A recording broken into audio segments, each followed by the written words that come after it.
ॐ अज्ञानतिमिरन्धस्य ज्ञानाञ्जनशलाकया चक्षुरुन्मिलितं येन तस्मै श्रीगुरुवे नमः। श्रीचैतन्यमनोभीष्टं स्थापितं येन भूतले स्वयं रूपकदा मह्यं ददाति स्वपदान्तिकं।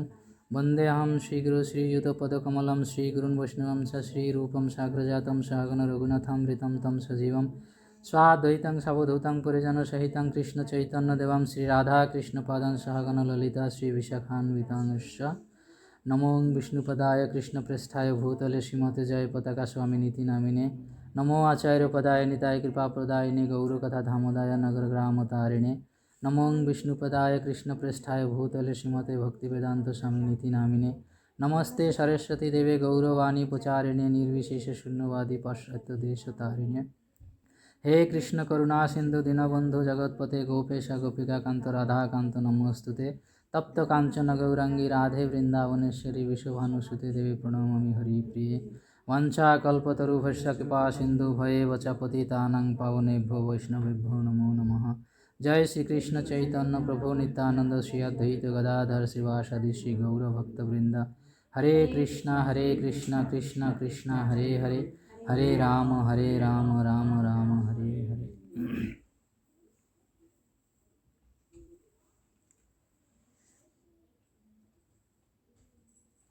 तो सभी भक्तों को हार्दिक स्वागत सही समय पर पहुंचने के लिए और उत्साह जताने के लिए, खुशी को शेयर करने के लिए, भक्ति शास्त्री कोर्स के प्रोग्रेस के लिए, गुड रिजल्ट के लिए सबको शुभकामनाएं। तो आज जैसे मैंने बताया कि आज श्रील गोपाल भट्ट गोस्वामी जी के बारे में हम थोड़ा श्रवण करने की प्रयास करेंगे। तो हम जानते हैं ना गोपाल भट्ट गोस्वामी कौन है? 6 गोस्वामियों में से एक। तो आज तक हमारे चर्चा में किन किन के बारे में हमारा चर्चा हुआ हमारी क्लासों में किन के बारे में चर्चा हुआ? हमारी परंपरा में 6 गोस्वामी किसी के बारे में चर्चा हुआ पिछले सत्रों में? भक्ति विनोद ठाकुर के बारे में चर्चा हुआ था और भक्ति सिद्धांत सरस्वती ठाकुर के बारे में चर्चा हुआ था। तो अभी भी श्रील गौर किशोर दास बाबा जी, जगन्नाथ दास बाबा जी और श्रील प्रभुपाद रहते हैं। और 6 गोस्वामी में हमारा इच्छा था कि हम सनातन गोस्वामी जी के बारे में श्रवण करेंगे। तो इस बार गोपाल भट्ट गोस्वामी जी हमारे ऊपर कृपा कर रहे हैं, तो उनके बारे में थोड़ा सा श्रवण करेंगे। ये हमें जानना बहुत आवश्यक है, विशेष आवश्यक है भक्तों के जीवन चरित्र, आचार्यों के विशेष रूप से।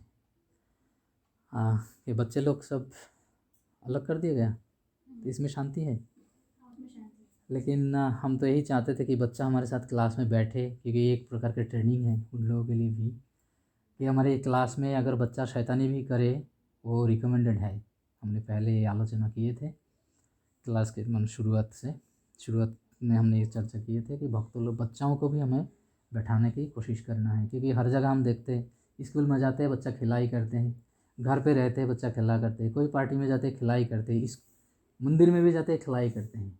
तो इनका ये हैबिट नहीं रहते हैं। तो हम जब भक्तों के बहुत सारे क्लासेस हम देखते हैं, सुनते हैं, तो उनके यही क्वेश्चन रहते हैं बच्चों को कैसे शेड्यूल में लाएँ। तो जब एज काउंट किया जाता है तब बोलता है एज टू लेट, अभी आपको पीछे पीछे ही चलना पड़ेगा। मतलब ये चीज़ होते हैं। और हम अगर हमें थोड़ा बहुत डिस्टर्ब भी हो, हालांकि हरि कथा में डिस्टर्ब नहीं होनी चाहिए, भागवत कथा में डिस्टर्ब करना ये असहनीय है, मर्यादा के लंघन है। इंक्लूडिंग चैतन्य महाप्रभु इसको ग्रहण नहीं किए। लेकिन हम बद्ध जीव हैं, हमारे कथा उस भागवत स्तर तक हम नहीं समझ पा रहे हैं। इसके लिए हम गृहस्थ भक्तों के लिए ये थोड़ा सा एडजस्ट करके हमें चलना पड़ेगा, और बच्चों को इसमें जितना हो सके हमें शामिल करना ज़रूरी है, जो लोग समझ पाते हैं। लेकिन मेरे बच्चे ही सबसे छोटे हैं, इसमें ज़्यादा शैतानी करने वाले हैं, ऐसा है। तो धीरे धीरे करके हमारा ये प्रयास रहेगा कि बच्चा हमारे साथ बैठे। अगर वो अधूरे हो जाते हैं तब उनको क्लास के आधे समय में कभी भी उनको बाद में भेज सकता है, पर थोड़ी देर के लिए बैठने की प्रैक्टिस इनिशियल प्रैक्टिस हम करा सकते हैं। तो शिला अभी सेटल हो गए तो ठीक है, कोई बात नहीं, छोड़ दीजिए, पर आगे से धीरे धीरे करके हम प्रयास करेंगे। क्योंकि पहले हम कीर्तन से शुरू करेंगे तो थोड़ी देर बैठ जाएंगे कीर्तन में, तो टाइम मैनेज करना है साथ साथ ना, उसके धीरे देखना। तो जैसे हम जानते हैं कि गोपाल भट्ट गोस्वामी जी के बारे में चैतन्य चरितामृत में, चैतन्य भागवत में कोई विस्तार रूप से उनके बारे में जानकारी नहीं मिलते, पर सौभाग्यवश एक ग्रंथ है भक्ति रत्नाकर। भक्ति रत्नाकर ग्रंथ में श्रील नरहरि चक्रवर्ती ठाकुर रचना किए हैं। नरहरि चक्रवर्ती ठाकुर उन्होंने उनके समय तक के सारे आचार्यों के जीवन चरित्र उन्होंने डायरी के रूप में लिखे। तो ऐसे कहा जाता है कि ये तो उन्होंने हमें ध्यान रखना है, नरहरि दो है, नरहरि चक्रवर्ती ठाकुर और नरहरि सरकार ठाकुर, ये दो है। तो मैं अभी तक 100% क्लियर नहीं हूँ, लेकिन जहाँ तक मेरे आइडिया में, जब हम नरहरि के बारे में एक बार हर रोज़ हम गाते हैं, हाँ नहीं, नरहरि वो नरसिंह प्रेयर में जो नरहरि है वो स्वयं कृष्ण है, और ये जो नरहरि सरकार ठाकुर है ये और एक दूसरा जगह पे हम एवरी डे हम गाते हैं गौरती में, नरहरि आदि करी चामर ढुलाए, संजय मुकुंद बासु घोष आदि गाए। तो यहाँ पे नरहरि हैं, तो ये जो नरहरि हैं ये नरहरि सरकार ठाकुर हैं, जो चैतन्य महाप्रभु के समय थे पार्षद उनके साथ। और नरहरि चक्रवर्ती ठाकुर कुछ समय बाद प्रकट हुए थे। तो ये नरहरि चक्रवर्ती ठाकुर एक डायरी लिखा है जिसमें सारे आचार्यों के जीवन चरित्र, उनके समय तक के सारे आचार्यों के जीवन चरित्र हैं। तो उसमें इन्होंने गोपाल भट्ट गोस्वामी के बारे में लिखे हैं, और उन्होंने ये भी उल्लेख किया है कि कृष्णदास कविराज गोस्वामी ने क्यों नहीं किया, गोपाल भट्ट गोस्वामी के बारे में चैतन्य चरितामृत में वर्णन क्यों नहीं किया, वो भी उन्होंने बताए हैं। तो यही कारण दिखाए कि जब कृष्णदास कविराज गोस्वामी सबसे आज्ञा ले रहे थे उस समय जो प्रेजेंट थे,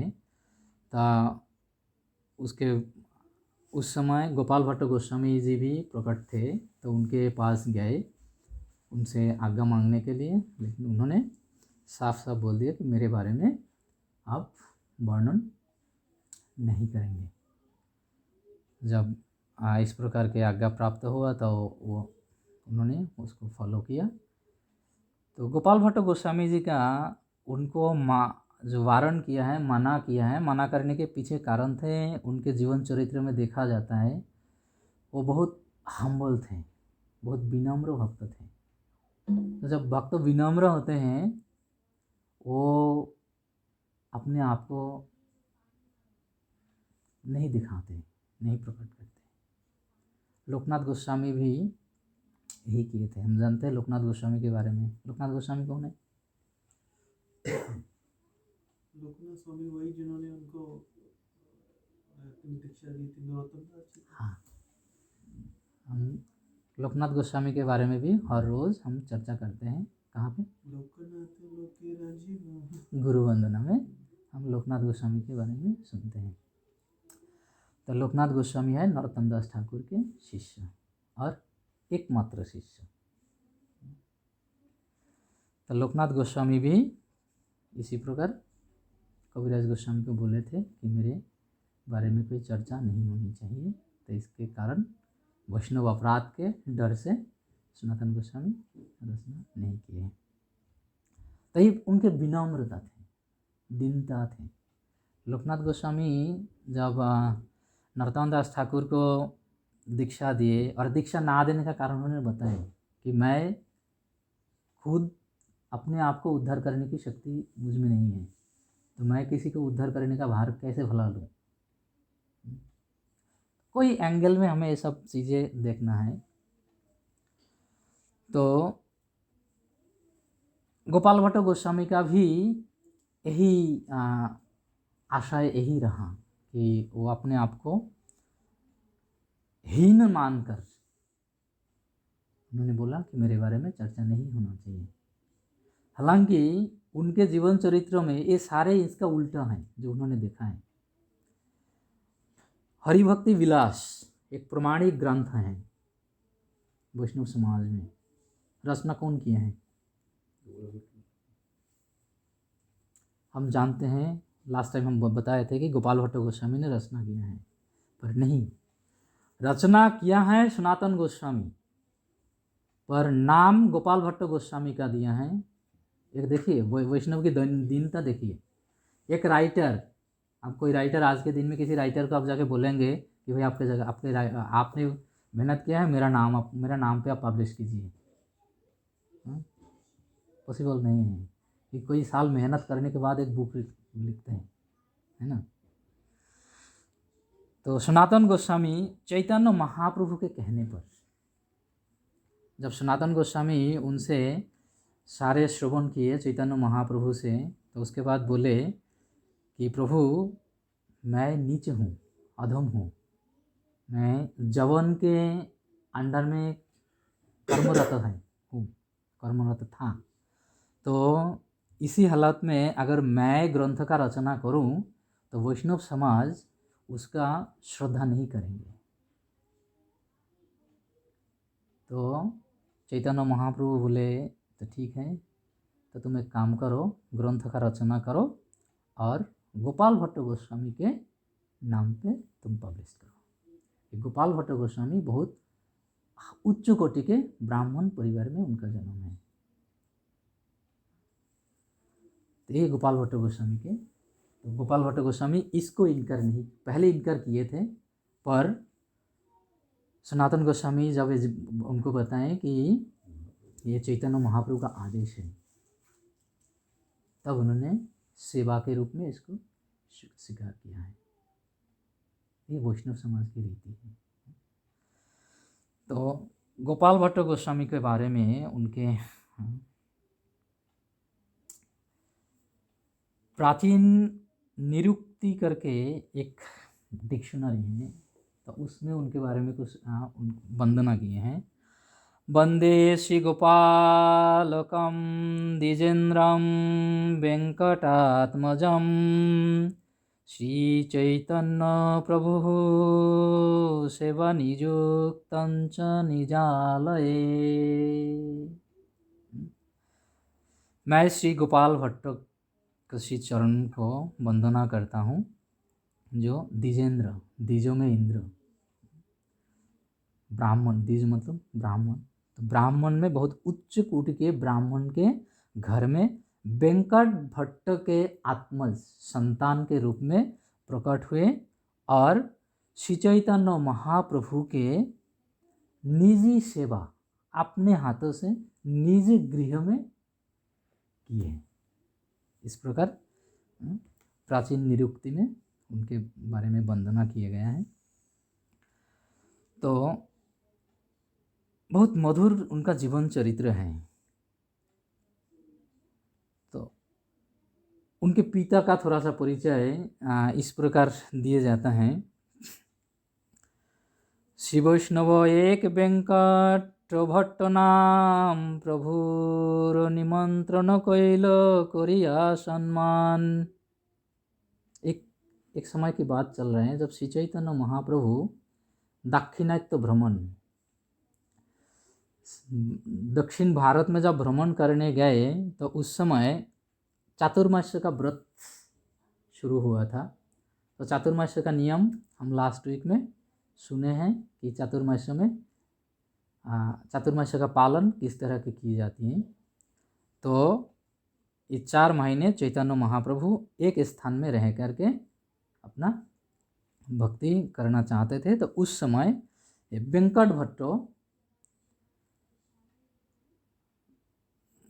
इनका नाम यहाँ पे है, वेंकट भट्टो कहाँ पे सेवा करते थे? श्रीरंगम। श्रीरंगम के जो रंगनाथ जी के जो विग्रह हैं मंदिर में साउथ इंडियन साउथ इंडिया में, वो स्वयं प्रकटित विग्रह हैं।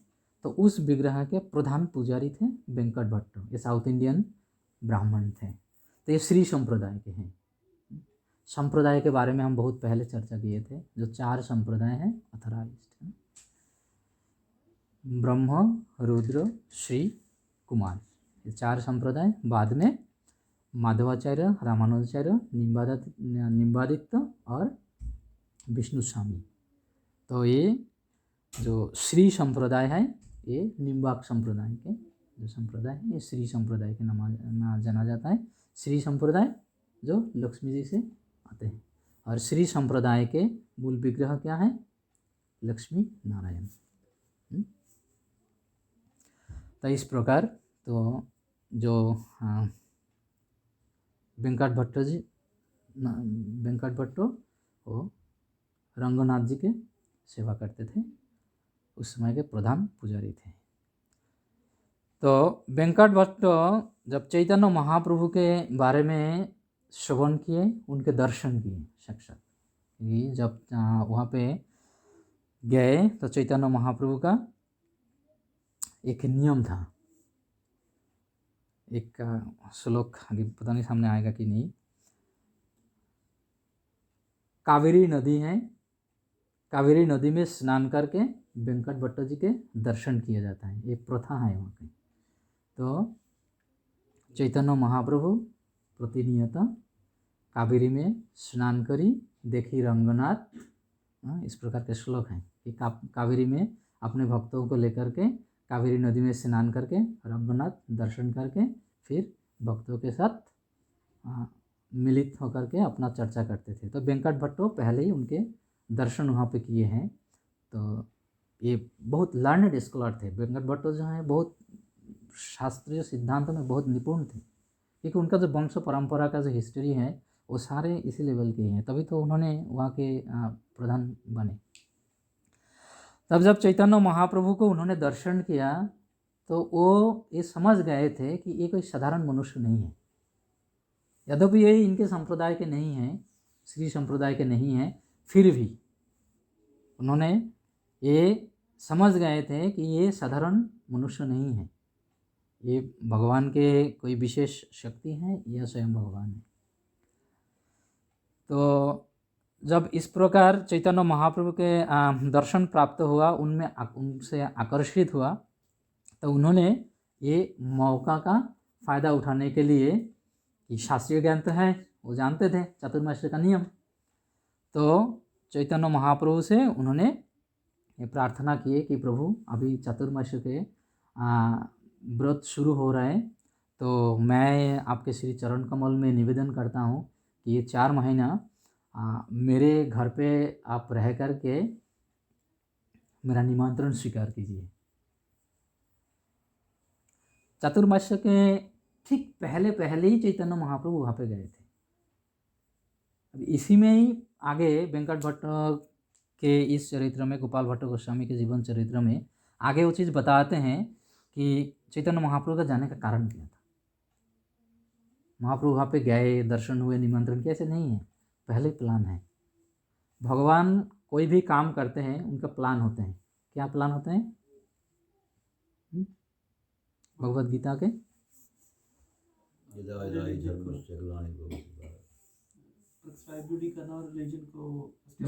ही धर्मस्य ग्लानि, धर्म का जब ग्लानि होते हैं, और साधु की परित्राण और अधर्मों की विनाश, 3 कार्य जरूर होते हैं। इसके साथ साथ एडिशनल और भी होते हैं, पर 3 कार्य प्रधान हैं। तो यहाँ पे क्या है चैतन्य महाप्रभु के वहाँ पे जाने का? भक्तों की परित्राण। कोई मुश्किल में नहीं थे। परित्राण का मतलब ये भी है उद्धार, वहाँ से बाहर निकालना। तो गोपाल भट्ट गोस्वामी को कृपा करने के लिए ही चैतन्य महाप्रभु का श्रीरंगम में पदार्पण हुआ था, और चैतन्य महाप्रभु की इच्छा से ही वेंकट भट्ट के हृदय में ये भावना का उत्पन्न हुआ। तो इस प्रकार उन्होंने चैतन्य महाप्रभु फिर उन्होंने देखा कि ये शुद्ध वैष्णव ब्राह्मण परिवार के हैं, तो इनका निमंत्रण स्वीकार किया जा सकता है। चैतन्य महाप्रभु का एक नियम था, जब संन्यास लेने के बाद उन्होंने केवल वैष्णव ब्राह्मण के गृह में ही निमंत्रण स्वीकार किया, ये उनका नियम था। तो यहाँ पे इस प्रकार उन्होंने सेवा ग्रहण किया। तो ये 4 महीने चैतन्य महाप्रभु वहाँ पे रहे और गोपाल भट्ट गोस्वामी को, उनके सारे परिवार को उन्होंने सेवा प्रदान किया। कैसे? निज घरे लइया कइल पाद प्रक्षालन, से जल वंशेर सह करिल भक्षण, अन्यत्र व्यक्त गोपाल वेंकट तनय, प्रभुपाद दोकपाने हईला प्रेमोदय। क्या किए?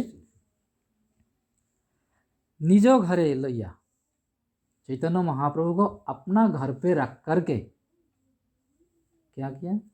सारे परिवार मिलके चैतन्य महाप्रभु के पाद प्रक्षालन, ये सेवा का नियम होता है। जब कोई महात्मा को हम बुलाते हैं, साधुओं को स्पेशली, इससे सबसे पहले हमें वो श्रद्धा भाव होना बहुत ज़रूरी है। आर्टिफिशियली नहीं करना है, श्रद्धा होना ज़रूरी है। तो श्रद्धा के साथ सबसे पहले हमें उनको क्या निवेदन करें? पाद प्रक्षालन, उनका चरण धोए। और वो चरण क्या होता है? चरण दो तो जो जल है वो क्या है? चरणामृत। शास्त्र में प्रमाण है। चैतन्य महाप्रभु को जब सनातन गोस्वामी ने प्रश्न किए थे, साध्य साधन तत्व पूछी थे ना जानी, कृपा करी सब तत्व कहो तो आपने। नहीं, इसमें नहीं, आगे कि यही साध्य साधन में तो चैतन्य महाप्रभु बताते हैं कि ये सब तत्व मैं आपको धीरे धीरे करके बताऊंगा और इसका प्रोसेस बताऊंगा। तो उसमें एक चीज़ बताया कि इसमें ये सब प्राप्त करने का जो हेतु है, जो विषय है, जो कारण है, वो कारण क्या है? भक्त पद धुलियार भक्त पद जल, भक्त भुक्त शेष यही 3 साधनेर बल। साधना अगर हमें करना है, भक्ति में अगर आगे बढ़ना है, तो 3 चीज़ प्रधान शक्ति प्रदान करते हैं हमें। तो क्या है? भक्तों पदो धूलि, इसलिए भक्तों को प्रणाम करना आवश्यक है। भक्तों पदो जल, भक्तों के चरण को धुलाना होता है, उस जल को पान करना है, नदी में नहीं डालना, पान करना है। भक्तो भक्तो शेष महाप्रसाद, भक्तों में विशिष्ट। तो इस प्रकार वेंकट भट्ट अपने सारे परिवार को लेकर के चैतन्य महाप्रभु के सेवा किया और क्या किया? अन्यत्र व्यक्तो गोपाल वेंकट तनय, प्रभु पादोदक पाने हईलो प्रेमोदय। अन्यत्र व्यक्त, दूसरी तरफ एक विषय व्यक्त किया है, क्या है? वेंकट तनय। वेंकट भट्ट के तनय, तनय समझते हैं ना? शुद्ध हिंदी में तनय, बंगाली में तो तनय तो समझ आते हैं। तनय मतलब अपने संतान, तनय मतलब संतान, अपने पुत्र संतान। तो वो चैतन्य महाप्रभु के जब वो चरणामृत पान किया तो उनके अंदर प्रेम उत्पन्न हो गया। तो गोपाल भट्ट गोस्वामी उस समय किस उम्र के थे? 8 साल की उम्र थे। 7 पार करके 8वां साल शुरू हुआ उनका। 8 साल की उम्र थे।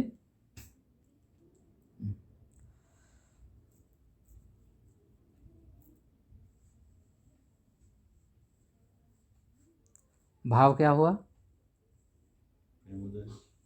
प्रेमोदय का भाव, प्रेमोदय हुआ। करए जतन कत स्थिर हईते नारे, विपुल पुलक अंग झलमल करे। ये प्रेम का स्वभाव है। अष्टसात्विक विकार हम जानते हैं। तो ये सब गोपाल भट्ट गोस्वामी के 8 साल की उम्र में इस प्रकार के प्रेम का भाव उनमें उदय हुआ। तो प्रेम का भाव उदय होने के बाद वो बहुत रोने लगे, बहुत बिलक बिलक के रोने लगे, प्रेम के भाव में रोने लगे। और रोते रोते वो घर से निकल गए। घर से निकल के कुछ दूरी पर जाके वो बहुत व्याकुलता के साथ रोने लगे। और रोते रोते रोते रोते रोते क्या होता है, आपको किसी को कभी अनुभव हुआ कि नहीं पता नहीं, मुझे हुआ प्रैक्टिकल। जब व्यक्ति बहुत रोते हैं, बाहर कभी धूप में बैठ के अब रोते हैं, रोते रोते थक जाते हैं। और थकने के बाद कभी ऐसे होता है, जो गांव में काम करते हैं लोग, काम करते करते जब पसीना हो जाते हैं, हम देखते हैं ना हमें गांव के लोग, उनका नमक मिलता है शरीर में ऐसे होता है, पसीना आता है तो पसीना से नमक निकालते, फिर सूख के और सफ़ेद हो जाते हैं। तो मेरा पर्सनल एक्सपीरियंस है ये सब। तो उस समय वो जो पसीना आते हैं, पर पसीना जब सूख जाते हैं, फिर वो एक थकावट आता है, तो थोड़ा सा नप जैसे आ जाते हैं, तंद्रा, नींद के भाव आ जाते हैं। तो इस प्रकार जब गोपाल भट्ट गोस्वामी इस प्रकार रोया करते थे, तो रोते रोते एकदम थक गए और अपने आप ही शांत होकर के धीरे धीरे चैतन्य महाप्रभु की कृपा से निद्रा में गए। तो रोए क्यों? रोए इसलिए कि वो 2 कारण हैं। पहले वो रोए कि चैतन्य महाप्रभु स्वयं भगवान हैं, वो स्वयं नवद्वीप में आके नित्य लीला कर रहे हैं, और मेरा जन्म इतना दूर क्यों दिए। वो पहले इसलिए रोए कि मेरा जन्म साउथ इंडिया में, दक्षिण भारत में मेरा जन्म हुआ, और मैं चैतन्य महाप्रभु के नित्य सेवा से वंचित हूँ। ये पहले दुख हुआ, इस दुख से पहले रोए। और उसके बाद उनका दुख हुआ चैतन्य महाप्रभु के, देखो क्या लगता है, चैतन्य महाप्रभु के सन्यास वेश जो है। ओ हरे कृष्ण प्रभु, आइए आइए, सॉरी नहीं ठीक है ठीक है। तो चैतन्य महाप्रभु के जो सन्यास वेश है, ये गोपाल भट्ट गोस्वामी को अच्छा नहीं लगा। वो एक पूरा वर्णन है, उन्होंने वर्णन किया है गोपाल भट्ट गोस्वामी के जो जीवन चरित्र में वर्णन किया है कि चैतन्य महाप्रभु के रूप का वर्णन किया है। तो जब चैतन्य महाप्रभु ये अनुभव किया है कि गोपाल इस विषय को लेकर के दुखी हैं, तो जब ये सोचते सोचते जब वो निद्रा में प्रवेश किए, वो चैतन्य महाप्रभु की कृपा से ही वो निद्रा में प्रवेश किए। तब सपना में नवद्वीप के सारे लीला चैतन्य महाप्रभु उनको दर्शन कराए। तो उसी समय सपना में चैतन्य महाप्रभु नवद्वीप के सारे लीला उनको गोपाल भट्ट गोस्वामी को दर्शन कराए। और दर्शन करा के उनका जो चाचारो चिक्कनो केश के बारे में हम पहले एक बार चर्चा किए थे कि चैतन्य महाप्रभु जब सन्यास लेने गए, तो उनका जब मस्तक मुंडन करना था, तो वो नाई चलाने के लिए गए, अस्त्रा क्या बोलते हैं उसको, उस्तरा बोलते हैं ना। तो उस्तरा को चलाने गए और कई बार वो वापस आ गए, नहीं कर पाए, और वो रोदन करने लगे। तो ऐसे उनका बाल का एक गुण था चैतन्य महाप्रभु के। चैतन्य महाप्रभु के केश जो थे, गए थे कटवा में, हाँ समाधि, तो आप गए थे वहाँ पे? ओह, थोड़ा सा ज़्यादा भाग्यशाली है मेरे से भी। नवद्वीप मंडल परिक्रमा ले आते हैं। तो काटवा में नवद्वीप मंडल परिक्रमा जाते हैं, गुरुमाल लेके जाते हैं। मेरे को ध्यान नहीं आ रहा है, पर मैं शायद वही मैं अपना अपने लीला में रहा कभी होगा, क्योंकि मैं नवद्वीप मंडल 3 बार परिक्रमा किया, पर काटवा में नवद्वीप मंडल परिक्रमा काटवा में नहीं जाते मेरे ख्याल से। काटवा बहुत दूर है, काटवा में नवद्वीप मंडल में नहीं पड़ते ना। ठीक है। नवद्वीप मंडल परिक्रमा काटवा में नहीं जाते, ऐसे टूर जाते हैं अलग से, जैसे शांतिपुर टूर जाते हैं, एकाचक्रा टूर जाते हैं नवद्वीप मंडल परिक्रमा के बाद। हाँ, अलग से टूर जाते हैं, पर नवद्वीप मंडल परिक्रमा के अंदर काटवा नहीं पड़ते, परिक्रमा काटवा में नहीं पड़ते। हाँ, तो एक पक्का है कि अदरवाइज मैं मिस किया तो ऐसे मुझे नहीं लगता कि मैं मिस कर गया। तो एनीवे, तो चैतन्य महाप्रभु के बालों का इस प्रकार के वर्णन है। हाँ, और वो जो मधु, उसका नाम था मधु नाई, तो उसके बाद वो दोबारा और शेविंग का काम नहीं किया। तो ये उनके बालों का वर्णन है। तो चैतन्य महाप्रभु स्वयं गोपाल भट्ट गोस्वामी को ये सारे उनका पूर्व लीला दिखाना पड़ा, उनको समझाने के लिए। और इसी प्रकार गोपाल भट्ट गोस्वामी वहाँ पे 4 महीना तक चैतन्य महाप्रभु की सेवा की, अपने हाथों से, अपने पिताजी के आदेश से, अपने हाथों से चैतन्य महाप्रभु के चरण, धौतो आदि प्रसाद सारे सेवा उन्होंने 4 महीना तक किए। और 4 महीना के बाद जब जाने के समय आए, तब गोपाल भट्ट गोस्वामी को श्री चैतन्य महाप्रभु आदेश दिए कि कुछ ही दिन में मैं अभी यहाँ से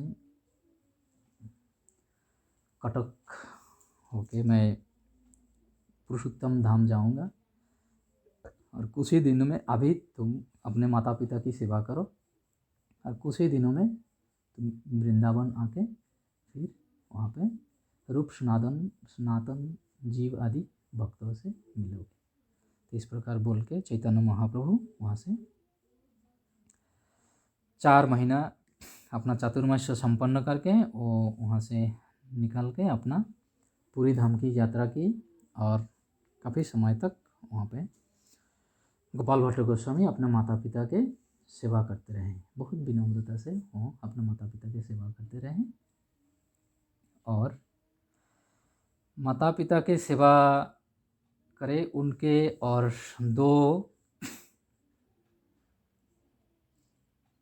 चाचा थे।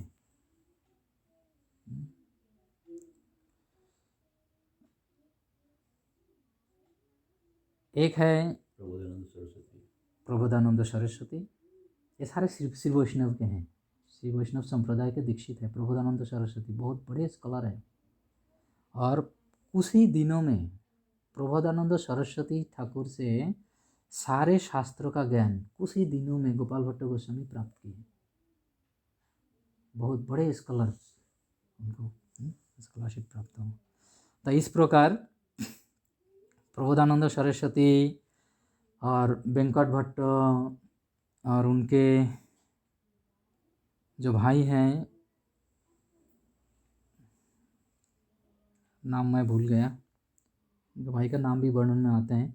तो तीनों भाई बहुत अच्छा परिवार के साथ सब लोग चैतन्य महाप्रभु की सेवा किए, और तीनों भाई चैतन्य महाप्रभु से बहुत आकृष्ट हो गए, बहुत आकृष्ट हो गए। आकृष्ट होकर के वो क्या दुविधा में पड़ गए,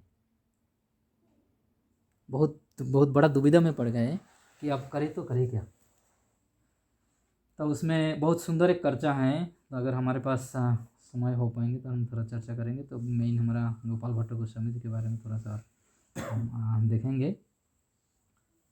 तो कुछ समय के बाद जब गोपाल भट्ट गोस्वामी अपना शास्त्र अध्ययन पूर्ण किया, शास्त्र अध्ययन पूर्ण करने के बाद गोपाल भट्ट गोस्वामी दीक्षा प्राप्त किए। गोपाल भट्ट गोस्वामी के कभी कभी हमें ये चर्चा में भी आते हैं, कभी हमें सुनते हैं कि जो षट गोस्वामी जो है ये चैतन्य महाप्रभु के शिष्य हैं।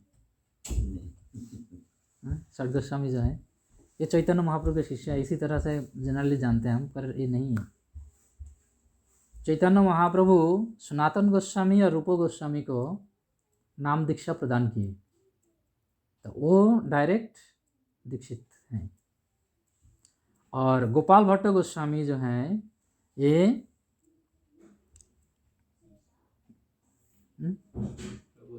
प्रबोधानंद सरस्वती से दीक्षा प्राप्त की। और जीव गोस्वामी का गुरुदेव कौन है? रूप गोस्वामी। रूप गोस्वामी से श्रील जीव गोस्वामी दीक्षा प्राप्त की। और रघुनाथ दास गोस्वामी उनके गुरुदेव और कोई हैं, अभी ध्यान में नहीं आ रहा है। तो इस प्रकार जो षट गोस्वामी हैं अलग अलग गुरु से दीक्षा प्राप्त किए। तो लेकिन सब पार्षद हैं और सबको किसी किसी की सेवा में लगना है, महाप्रभु की सेवा में।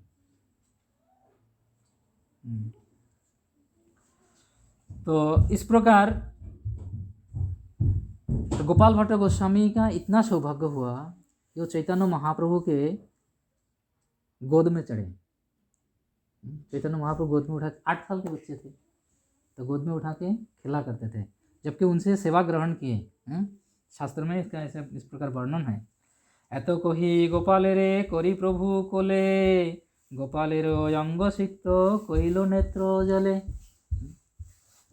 तो चैतन्य महाप्रभु गोपाल भट्ट गोस्वामी को गोद में उठा के इस प्रकार खिला किए। तो इतना सौभाग्य उनको प्राप्त हुआ। और उसके बाद उनके जो चाचा हैं प्रबोधानंद सरस्वती, उनसे दीक्षा प्राप्त किया। और दीक्षा प्राप्त करने के बाद जब शास्त्र का अध्ययन हो गया, दीक्षा प्राप्त हुआ, उसके कुछ देर बाद वेंकट भट्ट उन्होंने स्वयं गोपाल भट्ट गोस्वामी को बोले कि अब तुम्हारा समय हो गया चैतन्य महाप्रभु के सेवा में जाने का। तो ये बात बोल के वेंकट भट्ट और उनके पत्नी दोनों अपने कुछ ही दिनों में अपने शरीर त्याग दिए। शरीर त्यागने के बाद गोपाल भट्ट गोस्वामी सारे क्रियाकर्म आदि सब कुछ करके सिद्धांत के अनुसार तुरंत वृंदावन के ओर रवाना हुए। तो चैतन्य महाप्रभु गोपाल भट्ट गोस्वामी को पहले ही बता दिए थे कि वो वृंदावन में जाके किन किन से मिलेंगे। तो जब गोपाल भट्ट गोस्वामी अपने घर छोड़ के वृंदावन के ओर चले तो चैतन्य महाप्रभु उस समय पूरी धाम में थे। तब जाके उन्होंने वृंदावन में जाके श्रील रूप गोस्वामी, सनातन गोस्वामी, जीव गोस्वामी आदि भक्तों से मिले। सबसे पहले जीव गोस्वामी से मिले और जीव गोस्वामी सबको उनसे सब भक्तों से उन्होंने उनको मिलाए। वो बहुत सुंदर वर्णन उसमें है। तो जीव गोस्वामी ही उनके साथ हमेशा रहे। और जब चैतन्य महाप्रभु को ये मन में ये जान लिए कि गोपाल भट्ट गोस्वामी वृंदावन पहुंच गए, तो वृंदावन पहुंच गए तो एक बार पुरी में बैठ के वो सारे अपने भक्तों को लेकर के वहाँ बैठ कर के उन्होंने गोपाल भट्ट गोस्वामी के बारे में बताए कि ऐसे गोपाल भट्ट एक बालक है और उनके सारे जीवन चरित्र में जीवन के जो घटनाएं हैं वो सारे वर्णन किया है और वो आगे जाके क्या करेंगे वो सब वर्णन किया है। और चैतन्य महाप्रभु बताए कि अभी मुझे लगता है कि वो वृंदावन पहुंच गया, तो मुझे ये समाचार लेने के लिए एक पत्र लिखना है और पत्र भेजना है। तो ये सोचते ही तब तक वृंदावन से सनातन गोस्वामी के द्वारा भेजे गए एक पत्र आए, चिट्ठी आए और चिट्ठी में यही बात वर्णन उसमें लिखा है कि प्रभु आपके कृपा पात्र गोपाल भट्ट वो हमारे यहाँ पे आके पहुँचे।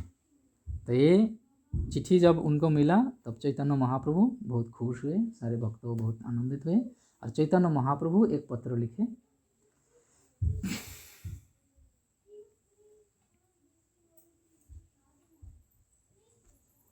तो संक्षिप्त में हम इसका चर्चा करेंगे। तो उस पत्रों में चैतन्य महाप्रभु सनातन गोस्वामी को और रूप गोस्वामी को दर्शाते हुए लिखे कि गोपाल मेरे प्राण समूह हैं और इसको आप अपने छोटे भाई के रूप में इसका देखभाल करना, इसका शिक्षा प्रदान करना, क्योंकि इससे बहुत सारे काम करवाना है। इसके जो शिष्य होगा वो तुम लोग जो अभी जो ग्रंथ आदि रचना कर रहे हो इसका जो प्रचार करेगा ये इन्हीं के ही शिष्य करेगा। वो चिट्ठी में लिखे चैतन्य महाप्रभु सनातन गोस्वामी को बताते हुए कि गोपाल भट्ट ऐसे व्यक्ति हैं कि इनके शिष्य ये सारे जितने ग्रंथ अभी रचना हो रहे हैं ये इनके शिष्य वो प्रचार करेगा। बाद में उनके शिष्य ये सारे प्रचार किया है। उनके शिष्य कौन है? उनका भी हम भजन में गाते हैं। उनका जो शिष्य है उनका नाम हम गुरु वंदना में गाते हैं। रामचंद्र, रामचंद्र संग मागे नरोत्तम दास, कोई भजन में हम गाते हैं ना। तो ये रामचंद्र कबीरास जो है ये हैं इनके शिष्य। लेकिन इस जो ग्रंथों का प्रचार किया है वो श्रीनिवास आचार्य, जिनके हम नवद्वीप मंडल परिक्रमा के बारे में बताए थे कि नवद्वीप मंडल परिक्रमा जो ईशान ठाकुर जो बताए थे ये श्रीनिवास आचार्य, रामचंद्र कविराज और नरोत्तम दास ठाकुर। तो पहले नवद्वीप मंडल जो परिक्रमा शुरू हुआ था ये 3 व्यक्ति के माध्यम से शुरू हुआ था। तो ये है श्रीनिवास आचार्य। तो सॉरी ये श्रीनिवास आचार्य गोपाल भट्ट गोस्वामी के शिष्यों में से एक प्रधान शिष्य है। और सारे ग्रंथों का प्रकाश जो डिस्ट्रीब्यूशन है, प्रचार, बुक डिस्ट्रीब्यूशन यहाँ से शुरू हुआ। चैतन्य महाप्रभु यहाँ पे आदेश दिए। तो गोपाल भट्ट गोस्वामी को उस तरह से वो लोग वृंदावन में रखने लगे और चैतन्य महाप्रभु इनके जो चिट्ठी लिखे उस चिट्ठी के साथ चैतन्य महाप्रभु उनको एक पर्सनल व्यक्तिगत कृपा भेंट क्या है। भक्ति रत्नाकर में लिखा है कि चैतन्य महाप्रभु का कौपिन और बहिर्वास। तो बहिर्वास में हम जानते हैं जो सन्यासी कपड़ा पहनते हैं ना, लुंगी जैसा, तो उसको बहिर्वास कहते हैं। उत्तरीय बहिर्वास, बहिर्वास में उत्तरीय और जो पहनते हैं ये दोनों बहिर्वास होता है और कौपिन जो है वो अंतर्वास होते हैं। और एक दूसरा ग्रंथ है, मैं ग्रंथों का नाम बता रहा हूँ पर ये सब आप लोग पढ़ने जाओगे तो बहुत कंफ्यूज हो जाओगे क्योंकि ये अनडाइजेस्टेबल हैं, बहुत आचार्यों के बहुत हाई फिलोसॉफिकल बुक है। तो ये हर व्यक्ति ना पढ़े। तो मैं एक भक्तों का क्लास सुन रहा था, गाइडलाइन सुन रहा था कि हम इतना सारे शास्त्र तो आचार्यों ने क्यों लिखा हम अगर नहीं पढ़े। तो उसका कंक्लूजन ये दिया है शास्त्रों, ये सारे शास्त्र हम पढ़ सकते हैं, हमें कोई मना नहीं है। प्रभुपाद कहीं पे मना नहीं किए। और प्रभुपाद के कोट है, प्रभुपाद किसी अपने भक्तों को बोले थे, किसी एक भक्त उनको बोले थे कि प्रभुपाद मैं ये ग्रंथ पढ़ना चाहता हूँ, क्या मैं पढ़ सकता हूँ? गौड़ी मठ के किसी आचार्य के हैं। प्रभुपाद बोले हाँ जरूर आप पढ़ सकते हो, और first of all you complete all my books then you start reading Acharya books. तो ये लॉ है, अगर हम ये सिद्धांतों को उल्लंघन करेंगे तो शास्त्रों का ज्ञान हमें प्राप्त नहीं हो सकता। क्योंकि शास्त्रों का ज्ञान कैसे मिलते हैं? दिव्य ज्ञान। शास्त्र का ज्ञान क्या है? दिव्य ज्ञान है ना। और दिव्य ज्ञान हृदय प्रकाशित। तो दिमाग से, नॉलेज से एक्वायर किए नहीं जा सकते। तो ये पहले सिंपल प्रोसेस हमें समझना है। तो एक हृदय प्रकाशित तो कैसे होगा? कृपा से। तो हम गुरु को अगर खुश ही नहीं करें तो उनका कृपा कहाँ से आएगा? तो अगर प्रभुपाद को हमें खुश करना है तो कैसे करना है? उनके आदेश का पालन करके। तो आचार्यों ने बुक हमारे लिए लिखे हैं, वो जरूरी है। और फर्स्ट ऑफ ऑल हमें प्रभुपाद को फर्स्ट प्रायोरिटी देना है। प्रभुपाद के कृपा से ही हम आज जान पाए कि आचार्यों ने भी और कोई बुक लिखी हुई है। अगर प्रभुपाद के बुक नहीं पढ़ते, कौन जानते हैं? प्रभुपाद के बुक जो जानते हैं वही आके आके देखता है ना कि भाई 4 संप्रदाय हैं, गौरी मठ है, इसका नहीं। जब ये प्रभुपाद के बुक से बाहर है, हार्डली कोई जानते हैं, हार्डली कोई जानते हैं। तो ये चीज़ हमें समझना है। तो ये दिव्य ज्ञान इसी तरह से हमें मिलते हैं।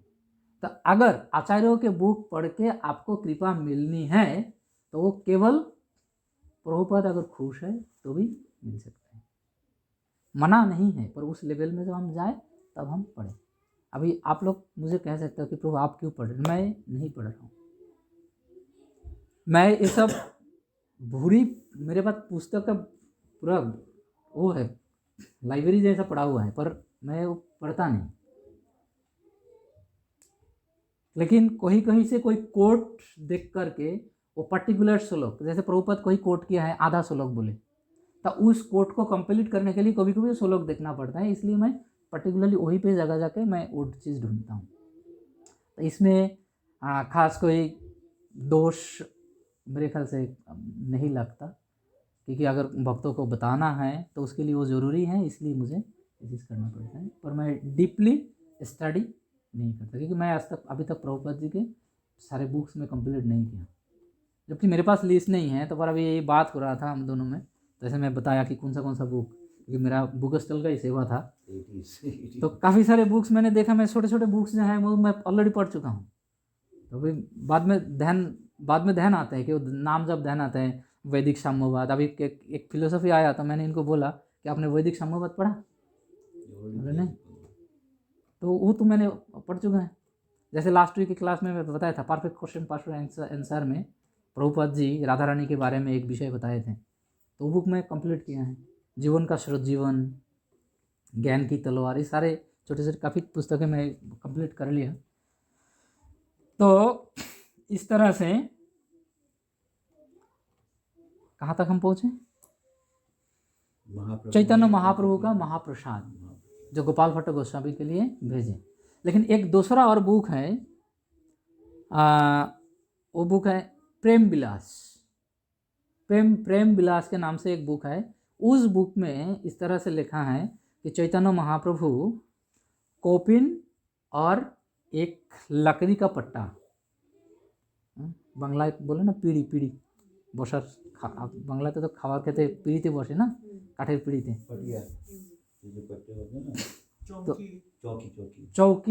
चौकी तो उसमें पहिया लगते हैं, सब बिना पहिया के जो नीचे ही बिछाते हैं, ऐसे पटरा बिछा के बैठते हैं। तो लकड़ी का, वो बंगाली में आप जो गाँव में हम वही यूज़ करते थे, लकड़ी का ही पट्टे में उसमें बैठ के खाना खाते हैं। तो कोई उसी में इस प्रकार वर्णन है कि वो एक का आसन, चैतन्य महाप्रभु का आसन और कौपिन दिए थे। और भक्ति रत्नाकर में वर्णन है कि कौपिन और बहिर्वास उनको प्रदान किए थे। अगर और ये जो डोर कौपिन और बहिर्वास, ये आज भी श्री राधारमण मंदिर में सुरक्षित हैं। तो कभी भक्त अगर वहाँ पे जाते हैं तो पुजारी को रिक्वेस्ट करने से वो दर्शन कराते हैं गोपाल भट्ट गोस्वामी के। तो इस प्रकार गोपाल भट्ट गोस्वामी का जीवन चरित्र अति मधुर है। तो उनके बहुत सारे लीला इस तरह से बहुत मधुर लीलाएं हैं। तो उसमें ग्रंथ का रचना, मैं ग्रंथ के बारे में थोड़ा बहुत हम देखेंगे। तो गोपाल भट्ट गोस्वामी हमारे लिए क्या ग्रंथ छोड़ गए पता है? तो गोपाल भट्ट गोस्वामी के नाम से सनातन गोस्वामी ने रचना किया ये हरिभक्ति विलास। और गोपाल भट्ट गोस्वामी का निजी लिखा सत्क्रिया सार दीपिका, जो हमारे वैष्णव समाज के जो संस्कार बुक है, दसम संस्कार जो बोलते हैं, तो सत्क्रिया सार दीपिका ये गोपाल भट्ट गोस्वामी के द्वारा रचित है। और एक दूसरा है मेरी में रखा हुआ है विशेष बुक तो यही है उनका, ये वाला सबसे बहुत बड़े लॉ बुक है हमारे, ये संस्कार बुक है। और एक दूसरा है संस्कार दीपिका, सत्क्रियासार दीपिका और संस्कार दीपिका, दो अलग अलग है।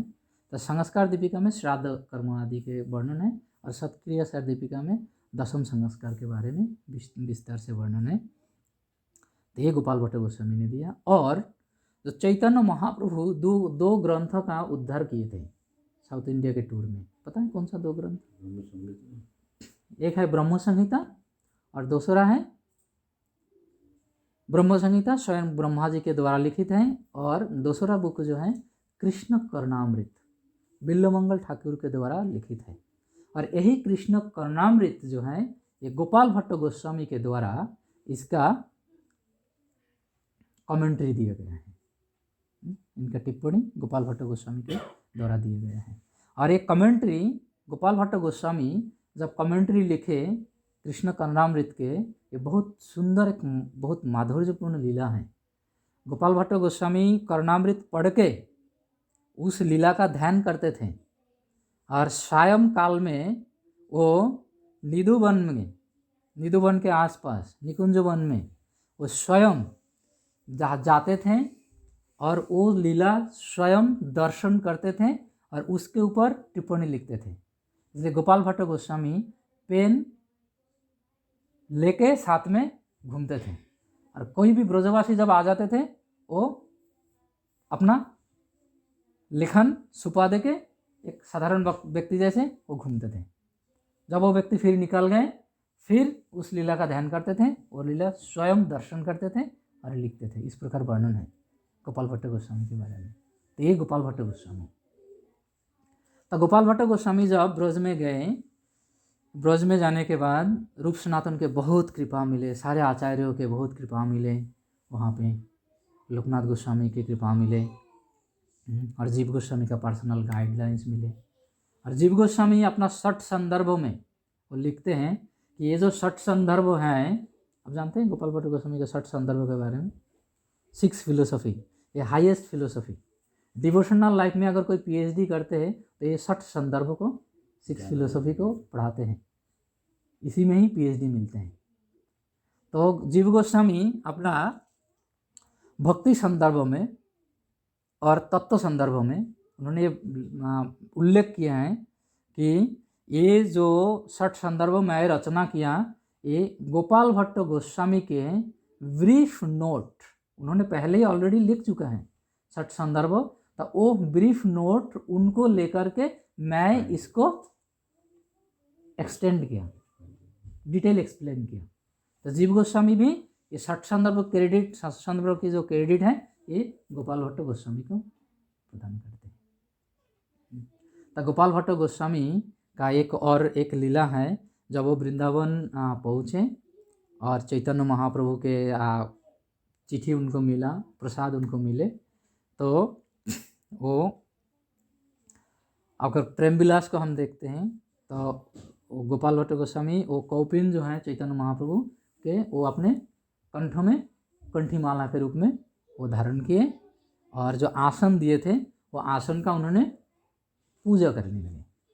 तो सनातन गोस्वामी उनको समझाए कि ये आसन पूजा करने के लिए नहीं, इसमें बैठने के लिए है। तो गोपाल भट्ट गोस्वामी बोले, वो स्वीकार नहीं किए कि मैं कैसे बैठूं, जिसमें चैतन्य महाप्रभु स्वयं बैठे उसमें मैं कैसे बैठ सकता हूँ। तो ये तो पूजा के योग्य है, चैतन्य महाप्रभु के स्पर्शित हैं, उनके चरण कमल रखे थे, तो पूजा के योग्य है, तो इसमें बैठ तो नहीं सकते। तो सनातन गोस्वामी बोले कि चैतन्य महाप्रभु का आशाएं, इच्छा ये है कि तुम उसमें बैठो और उनके जो प्रेम कहाँ भक्ति है उसका अनुभव करो। ये चैतन्य महाप्रभु का आशा है, इच्छा है।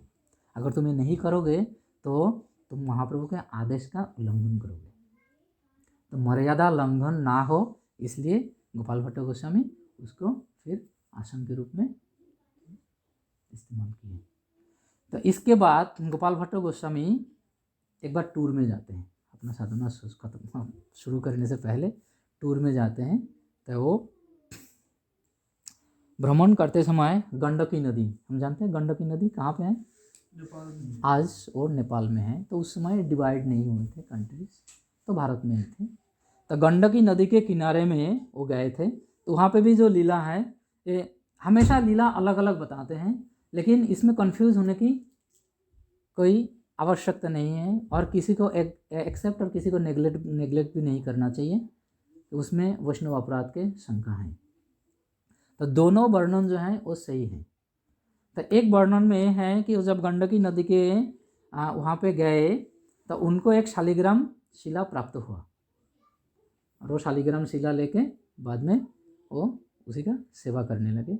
और दूसरा एक वर्णन में इस तरह आते हैं कि वो जब गंडकी नदी में गए, स्नान करने गए और डुबकी लगाए, तब कुछ शालिग्राम शिला उनके आसपास घूमने लगे और वो जब नदी से बाहर आए तो उनके कपड़ा में वो सारे आ गए, तो 12 शालिग्राम था। इस तरह के वर्णन है।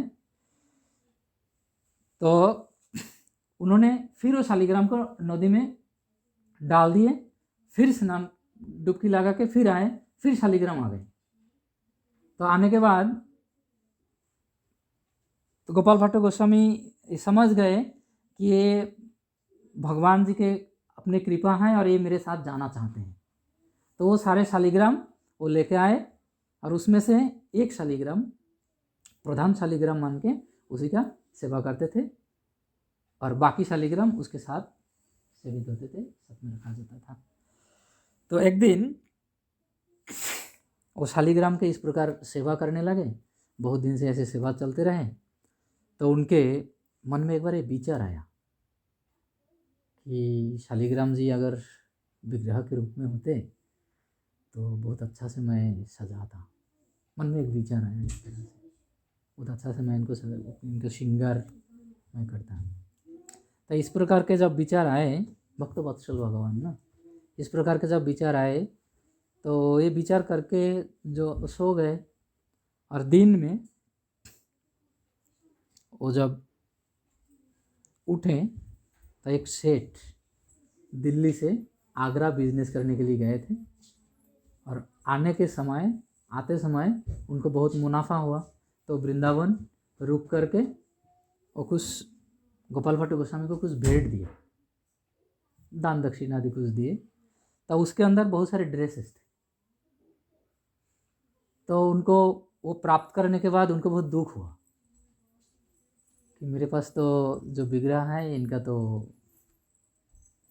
ऐसे इस रूप में तो नहीं है। Thank you.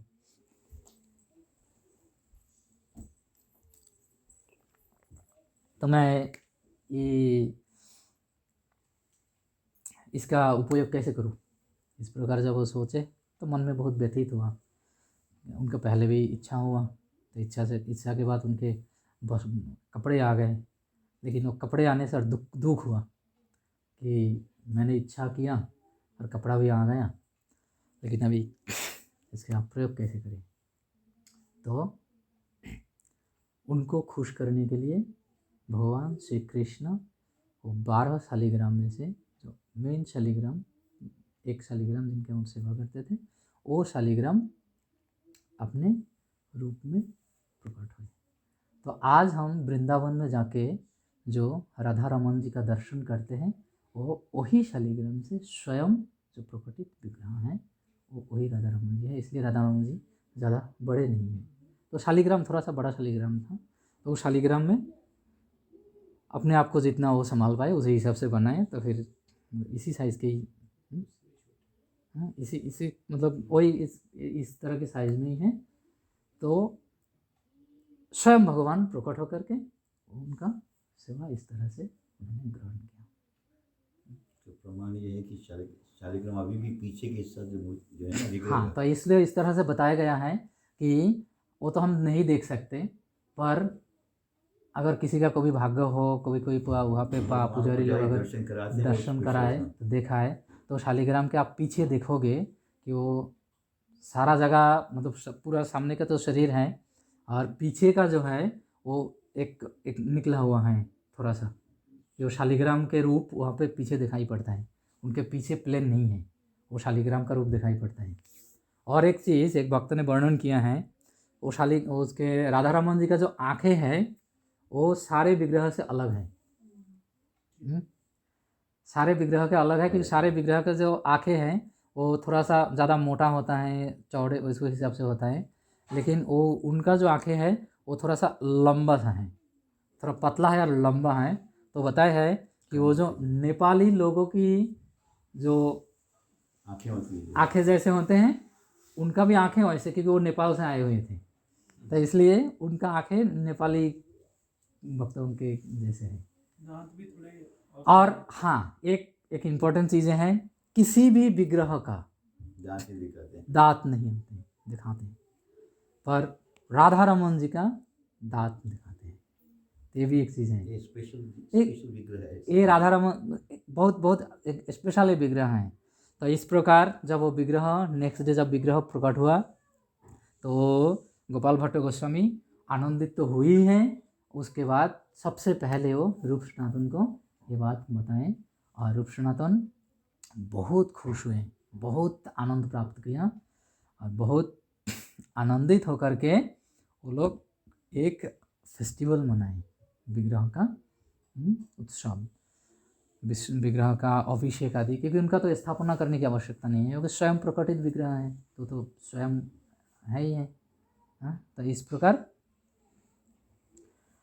उन लोगों ने फिर गोपाल भट्ट को राधा रमन जी का अभिषेक आदि कराए और अभिषेक करा के बहुत बड़ा अनुष्ठान उत्सव उन्होंने मनाए सारे ब्रज में, उसका धूमधाम से उत्सव मनाए। तो इस प्रकार कुछ लीलाएँ गोपाल भट्ट गोस्वामी जी के बारे में शास्त्र में प्राप्त होते हैं। तो हम इस प्रकार देखते हैं कि जो आचार्य वृंद हैं तो ये बहुत ही यूनिक हैं, बहुत इम्पोर्टेंट हैं हमारे लिए। तो यही गोपाल भट्ट गोस्वामी के जो शिष्यों में से कई शिष्य हैं, तो शिष्यों में से जो प्रधान शिष्य हैं वो श्रीनिवास आचार्य हैं और श्रीनिवास आचार्यों को उन्होंने दीक्षा दे करके फिर उनको जैसे चैतन्य महाप्रभु, ये चैतन्य महाप्रभु का ऑलरेडी प्लान था और सपना में आके सारा बताते रहते थे और एक एक भक्तों को अलग अलग रूप से। जब भी गोपाल भट्ट गोस्वामी कोई दुविधा में पड़ते हैं और कोई भी दुखी होते हैं तो रूप गोस्वामी उनको पहले आते थे। रूप गोस्वामी आके बताते थे कि कोई एक लीला में ऐसे मैंने उनका पढ़ा, उन्होंने कुछ ऐसे मतलब सोच रहे थे गोपाल भट्ट गोस्वामी, तो रात को सपना में रूप गोस्वामी आके रूप गोस्वामी बोले कि चैतन्य महाप्रभु मुझे इस बारे में बताया है कि ये अभी होने वाले हैं। अब ये श्रीनिवास आचार्यों के बारे में भी रूप गोस्वामी बताए हैं कि एक भक्त अभी आने वाले हैं और चैतन्य महाप्रभु मुझे बताए हैं कि वो उसको तुम कृपा करोगे और तुम कृपा करोगे और उसके बाद चैतन्य महाप्रभु का ये आदेश है कि उसको बंगाल में भेजना है। ये सारे ग्रंथों को लेकर के वो बंगाल में जाके ये बुक डिस्ट्रीब्यूशन शुरू करे। ये रूप गोस्वामी गोपाल भट्ट गोस्वामी को बताएं और श्रीनिवास आचार्य को चैतन्य महाप्रभु बताए हैं कि तुम वृंदावन जाओगे, रूप सनातन के दर्शन नहीं हो पाएगा, रूप गोपाल भट्ट गोस्वामी जीव गोस्वामी होंगे। तो गोपाल भट्ट गोस्वामी से कृपा प्राप्त करके तुम बंगाल में जाके ये बुक डिस्ट्रीब्यूशन करोगे। तो कृपा प्राप्त करके बताया है कि दीक्षा बताया नहीं। रूप गोस्वामी को ये बताए थे कि तुम्हारे एक शिष्य बनेंगे।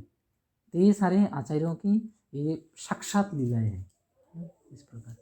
तो आज के ये शुभ अवसर पर, जबकि 2 दिन पहले ही चले गए, तो हमें आज अवसर मिला है कि हम श्रील गोपाल भट्ट गोस्वामी के बारे में थोड़ा बहुत श्रवण किए इस तरह से, और हम उनसे प्रे करेंगे कि वो जिस तरह से कृष्ण भक्ति उनके हृदय में धारण करके चैतन्य महाप्रभु के लीला को आस्वादन करते हुए अपने शिक्षा सारे नेक्स्ट जनरेशन्स के लिए देके गए, उस शिक्षा को हम फॉलो करते हुए धीरे धीरे आगे हम बढ़ सकते हैं। तो ये गोपाल भट्ट गोस्वामी विशेष रूप से षट गोस्वामी के बारे में एक रचना है, जानते हैं हम लोग क्या है? बहुत फेमस है। अनुपम प्रभु चलिए दोस्तों सब उसके षट गोस्वामी अष्टकम हम सुन ही रहे थे, प्रभु जब आए थे, प्रभु सबसे पहले आए थे। तो हम वो लीला वो सुन रहे थे षट गोस्वामी अष्टकम। अरे षट गोस्वामी अष्टकम जो है ये श्रीनिवास आचार्य के द्वारा लिखित है। रचित किया। हाँ, तो हम क्या गाते हैं? कृष्ण कीर्तन गान नर्तन करो, प्रेमामृत। इस तरह से वर्णन यहाँ पे है। क्लियर होगा कि षट गोस्वामी का मनोभाव किस तरह के हैं। तो षट गोस्वामी अष्टकम अगर हमें समय मिले तो भक्त लोग पढ़ते हैं। भक्तिचरण महाराज उसको सुर दिए हैं, गाए हैं, तो हम श्रवण कर सकते हैं। ठीक है, आज हमारी चर्चा यहीं पे रखते हैं। अगर कोई क्वेश्चंस, कमेंट्स, कोई टिप्पणियाँ है किसी को, तो निवेदन कर सकता हूँ कि